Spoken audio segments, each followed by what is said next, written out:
Let's just say week 4 at the tight end position is going to be interesting. If you have Travis Kelce, awesome. Put him in your lineup. You've got nothing to worry about. If you've got anybody else this week, I wish you the best of luck. Yo, Headliner Nation, there's going to be some really tough matchups in week 4 of the NFL season for our tight ends. There's a few guys that you take a look at and you're like, yeah, I really like their opportunity. But a lot of the top end guys that we try to start in our lineups could be facing a little bit of trouble this week. And this video right here is going to try to help us figure out who's going to be the best available tight end for our team. And we're going to kick it off with Thursday Night Football, where I actually like both tight ends. Sam Laporta, even as a rookie tight end, has absolutely been killing it. You know, I really wish the Lions would look at how they're using their rookie tight end and maybe use their rookie running back in the same way. That's for a different video. However, with Sam Laporta, he's getting all the looks, and this is a guy that breaks off huge plays as well, as you saw last week. He breaks tackles, he finds open space, and like I've said lots of times on this show already this season, he plays a ton of snaps because he's such a good run blocker. Sam Laporta is quickly becoming not only one of the highest upside plays at the tight end position, but one of the safest. Luke Musgrave has shown some glimpses of potential high upside play this season. Unfortunately, he just hasn't put it all together with Jordan Love as of yet, but it could be coming soon. The Detroit Lions have allowed the most fantasy points to tight ends so far this season. They're really banged up on defense right now. They're surviving on the outside. Their cornerbacks are doing a pretty decent job, even though Tyler Lockett got the best of them a couple of weeks ago. So maybe they do a pretty good job this week. The one thing that I will keep an eye on, does Christian Watson play? It does sound like it, and if he does, he's going to be a great field stretcher on the outside, which is going to allow Luke Musgrave the potential to operate all over the middle. But even if that's the case, maybe he ends up seeing a lot of Brian Branch on him. The rookie for Detroit has done a great job so far this season. The Jacksonville Jags have allowed the 4th most fantasy points to the tight end position. That is the only reason that Kyle Pitts is even in yellow. He had an okay week last week. Okay by tight end standards, because nobody's doing anything great right now. And if you're not able to trust Kyle Pitts in your lineup, I absolutely get it. And with another down performance this week, he could find himself on the waiver wire in a lot of leagues. Really, last week I said this was the last chance that I was going to trust him. This week it's another decent matchup, so I'm going to give him one more week. Realistically, you're looking anywhere from 35 to 45 yards, and hopefully he gets 3 or 4 receptions. If he does that, he won't lose you the week, because a lot of tight ends behind him would be even worse. But if he does that again, he's definitely not going to be in lineups much longer. Evan Ingram is becoming one of the safest tight ends in football, and one of the only tight ends to turn in a top 12 performance every week of the season so far. He's not scoring touchdowns, and his ceiling isn't super high, but he's doing just enough, and the Jags are leaving him on the field long enough that it's giving him the opportunity to put up decent yards for you. If you don't want to lose your week at the tight end position, Evan Ingram is your guy. If you want to win the tight end position that week, he might not give you those numbers. And this matchup isn't going to be the best one for him, but he should still have a decent floor given the amount of looks that he's getting. Durham Smythe had a pretty decent matchup last week, but it didn't matter because it was Tyreek Hill and then just running the football after that. So he didn't do anything, and this matchup isn't nearly as good as that one. So we're going to go back to just forgetting about him this week. However, on the Buffalo side, there is a lot of things to talk about, and trying to figure out this tight end position right now is probably becoming a headache for some people out there. Dalton Kincaid has barely done anything this season, averaging under 5 fantasy points per matchup. And Dawson Knox isn't doing anything if it's not in the red zone. Keep in mind, I've talked about this a couple of times this season. If you're looking for touchdown upside, it's Dawson Knox. When the Bills get close to scoring, Dawson Knox is the guy that they go to. He would be the touchdown player if you're looking for that touchdown in any given week. However, with Dalton Kincaid, he is seeing a few more targets right now, even though he's not doing much with them. At some point, the Bills are going to have to figure out a way to get Dalton Kincaid either more involved or schemed into more open field. Could that be coming this week against Miami and a matchup that is sure to bring a lot of points? Absolutely. Both of these guys are going to bring some medium risk though, so keep an eye on it and be very careful if you're trying to play either one. Even though TJ Hawkinson had a good fantasy performance last week, it wasn't the overall best performance on the field. A couple of mix-ups definitely could have potentially cost the Vikings that win, but it's fantasy, so we're going to be sticking him back in our lineup every chance we get. And this matchup with Carolina isn't the best matchup in terms of total yards, but it is a really good matchup in the red zone because Carolina has given up a lot of points to tight ends so far this season. TJ Hawkinson is another safe bet at the position. Hayden Hurst had a great first week, and since then it's been all downhill. In fact, this past week with Andy Dalton and throwing the ball more, Hayden Hurst still didn't do anything. As of this recording, there's no word on who's going to be the quarterback for Carolina this week. So even if it is Andy Dalton, that doesn't matter. Even if they throw it more, that doesn't seem to matter either. He just wasn't looked at enough this past week. And because of that, I don't think that I can trust him. Denver and Chicago should bring a really good matchup for the tight ends, but Adam Troutman isn't being utilized at all, even with Greg Dulcich on IR. And when you look at the Chicago Bears, they just seem to be a mess right now. If you're playing Cole Kmet, you're really hoping for a touchdown. Yeah, he might see some decent targets, but how many is he actually going to turn into fantasy production? It's a big concern trying to roll Cole Kmet out right now. And if you're trying to do that, there might be some guys with a little bit higher upside that you could roll with this week. If you gotta roll with Kmet though, put him in your lineup and just hope that touchdown ends up coming to fruition. Honestly, this matchup, it should be my Manscaped must-watch matchup, but it can't be because these defenses are absolutely crazy against the tight end position. Number 1 and number 2 in fewest fantasy points allowed. And Mark Andrews, when he came back in week 2, he looked excellent. And last week took a little bit of a step back. And unfortunately, I don't know if we find much value with Mark Andrews this week. The problem is you've got to start him if you own him because you probably don't have any other options that offer you the same type of safety that Mark Andrews does with his potential target volume. Deshaun Watson just does not seem to be on the same page as David Njoku. And because of that, he hasn't been putting up any numbers, and that makes him just unplayable right now at the fantasy position.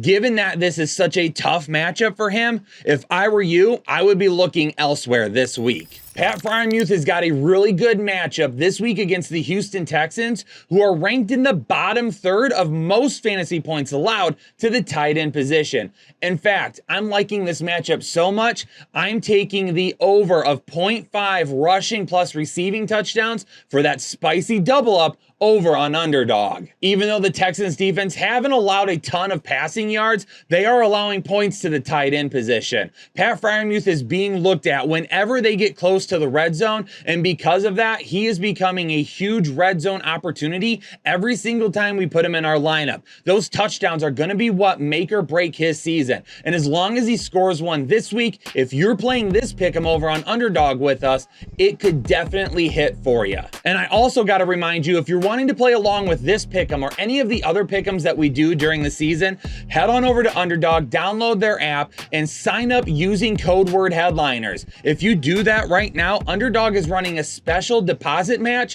up to $500. If your bankroll is allowing you to reach those limits, that's a ton of free money for you to play with. Unfortunately for Dalton Schultz, he's just not being looked at all in this offense. And given that this is such a tough matchup, not only are we not playing him, but he probably should just be on waivers now. I gotta say, I went back and forth on this matchup quite a bit with Tyler Higbee. He was in yellow, then he was in green, then he was in yellow, then he was in green. There's a lot of things I'm thinking could happen with Tyler Higbee this week. If there's one thing we know about the Colts defense, it's that they cause a ton of pressure on the quarterback position. So this week, I'm looking for Matthew Stafford to get the ball out very quickly. And one of the guys that will help him in that area is going to be Tyler Higbee. Now, I'm not expecting a huge week. That's not why he's in green. But I am expecting probably 5 to 6 targets for him this week. And if he can catch every single one of those, we're going to be looking at 50 to 60 yards. yards. That's going to give us a pretty safe floor. I really think that Tyler Higbee will need to be a big part of the game plan this week if the Rams are going to have any chance of beating the Colts at home. Kylen Granson is going to be in yellow. As of this recording, it was reported that Anthony Richardson was not out of the concussion protocol yet, but he was going to be practicing on Wednesday, which is good news because it's still going to give him time to clear before Sunday. And because of that, I am going to be keeping an eye on Kylen Granson this week. This is a guy that Anthony Richardson really likes. And when Anthony Richardson is on the field, they really focus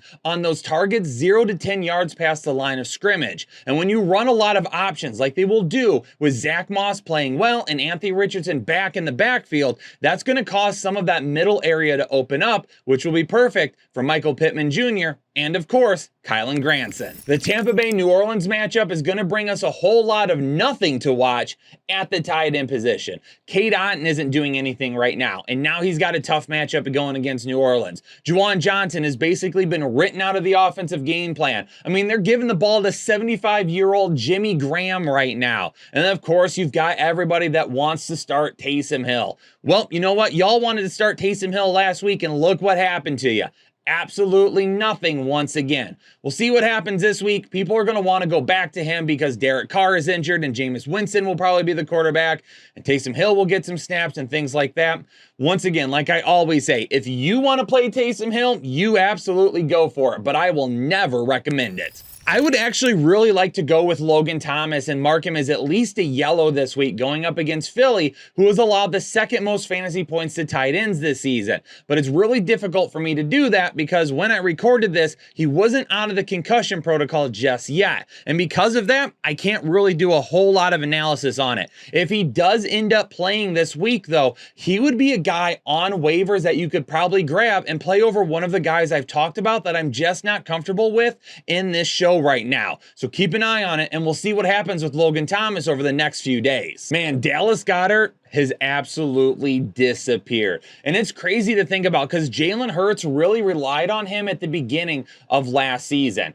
I don't know if it's just because they've been able to run the ball so effectively the last 2 games. Devontae Smith has had a big game. A.J. Brown has had a big game. Maybe Dallas Goedert's game is coming here pretty soon. Now, if you're a Dallas Goedert owner, I understand why you're really concerned and probably not wanting to put him in your lineup. And if you feel like it's too risky, that's why I marked him in yellow. Maybe try to find somebody a little bit safer. But here's the problem with that. Right now at the tight end position, you're not finding a lot of guys that are safer. So if you own Dallas Goedert, you probably got to play him. If you've got to play him, best of luck to you. All right, there's really no need for me to waste a bunch of your time. And when you look at the Cincinnati and Tennessee matchup, there is nothing here that would point to either of these guys having any type of a game that would matter for our fantasy situations. So let's make it quick and easy. Absolutely not. There's going to be a lot of interesting things to watch with the Raiders and the Chargers. And by interesting things to watch, none of that matters for the Raiders because they don't even utilize their tight end. I mean, why draft Michael Mayer if you're not going to do anything with him? But that's neither here nor there, okay? So we're going to forget about the Raiders. They don't have any fantasy relevant tight ends. The interesting part is going to come with the Los Angeles Chargers, who have lost Mike Williams for the season. Now, here's kind of what I want to go over real quick. Donald Parham is, of course, the red zone guy. If he doesn't score a touchdown, he doesn't do anything for you. So if you're playing Donald Parham, you're hoping for a touchdown. Now, here's what I'm betting on this week. Because the Raiders have allowed so many points to the tight end position in fantasy, and the fact that the Chargers will almost absolutely find themselves in the red zone more times than not this week, Donald Parham's got a lot of touchdown upside. He's going to be looked at quite a bit. That big red zone threat and Mike Williams not being there is only going to give Donald Parham another extra opportunity. Touchdown upside, it's absolutely there. But if he doesn't score, he's going to sink the tight end position for you this week. If you're looking for volume, Gerald Everett is the guy to keep an eye on. Now, I wasn't high on him coming into the season, and I think we've seen so far this year why that is. However, now that Mike Williams is gone, we're going to see how much they like Quentin Johnston in the moment, because if they still feel that he's growing and that they're not going to give him a huge snap percentage rise, what you're going to see is Josh Palmer go to the outside and possibly Gerald Everett to the slot even more. Now, here's the thing. I know you all call me the tight end whisperer. I'm trying to whisper to this situation right here. If that happens, Gerald Everett has top 12 potential this week. I'm going to keep diving into it a little bit more and keep an eye on my rankings when they come out on Thursday, because Gerald Everett is absolutely a guy that we should potentially be using as a fill-in this week. The New England Patriots and the Dallas Cowboys are going to bring my Manscaped must-watch matchup of the week. Gentlemen, it is almost beard season. If you're looking to grow yours out, Manscaped has a ton of new beard essentials on their website that you need to get ordered. And I've already started working on mine with those essentials. So head on over to manscaped.com, use code word headliners. You're going to get 20% off your entire order, and you're going to get free shipping as well. Now, if you look at this matchup, it absolutely looks tough by the numbers, but Jake Ferguson and Hunter Henry could definitely be some key weapons for their offense this week. Now, both of these guys could end up being absolute duds because the defense that they're going up absolutely can shut them down. But in the same breath too, if both of these quarterbacks are feeling the pressure and they've got guys all over them, they're going to have to get the ball out, and they're going to have to get the ball out quickly. Hunter Henry and Jake Ferguson are going to be the guys to help with that.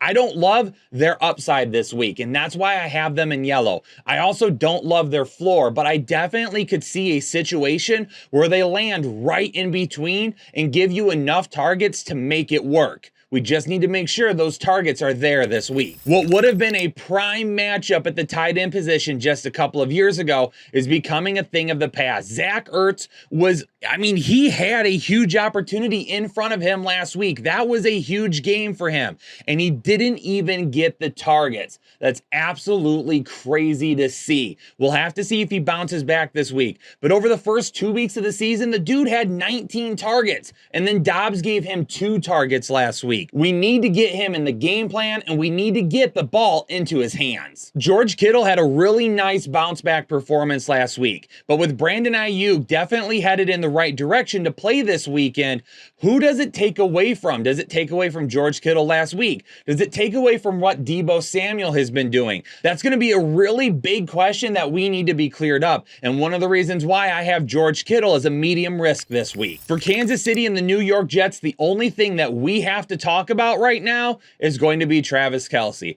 He'll be the #1 tight end this week, and as always, you'll definitely have a guy that you're going to throw into your lineup and rely on to lead the position. Other than that, there's nothing that we need to discuss in this matchup. For the Seattle Seahawks, Noah Fant saw his snap percentage increase each of the first 3 weeks. This past week, only rising to about 43%, but still seeing a decent amount of targets. Now, the Seattle Seahawks are utilizing 3 different tight ends, so more than likely it would take an injury for Noah Fant to really stick out and become the main guy and a weapon that we could trust in fantasy football. Keep an eye on him though. I'm going to list him in yellow because I just want him highlighted so all of you can maybe put him on your watch list or see what happens over the next couple of weeks. Would I start him this week? Probably not, but we could be heading in that direction very soon. I know Darren Waller is killing a lot of you out there, but like I've said with some of the other tight ends, if you have Darren Waller, realistically, who else are you going to play this week? He's getting a lot of targets, just they're not coming to fruition.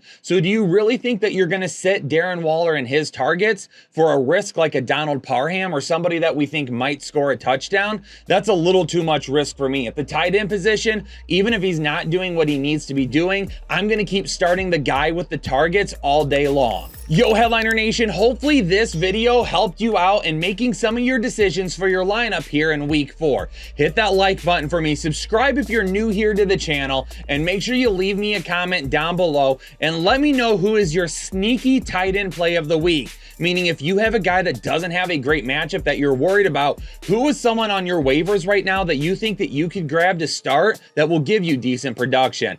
Peace out, Headliner Nation. Stay safe and healthy, and I'll catch you all on the next episode of the Fantasy Headliners.